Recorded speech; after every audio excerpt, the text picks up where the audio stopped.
ଚାଲନ୍ତୁ ସାଙ୍ଗମାନେ ଆଜି ତୃପ୍ତି ମାଡ଼ଙ୍କର ଭୟଙ୍କର ଅଭିନୟ ଦେଖିବା।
बहु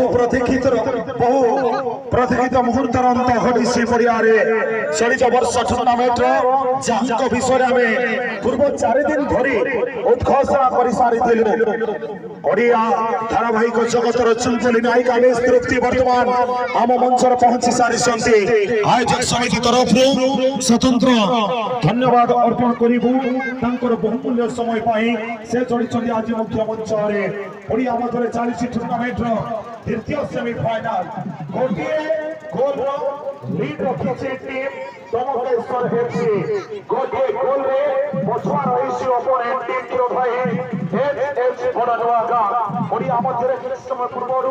फील्ड पेनाल्टी मिलता टीम को फील्ड पेनाल्टी फायदा उठाई टीम गोटे गोल लीड सहित हाफ मध्य स्वागत ओडिया मध्य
के आसपास 15,000 के करीब दर्शकों का समावेश मैदान के किनारे जोर बदलने के साथ साथ दिशा बदलने के साथ साथ दिशा को बदलने के प्रयास करते हुए अनुभवी खिलाड़ी इस बार करने के लिए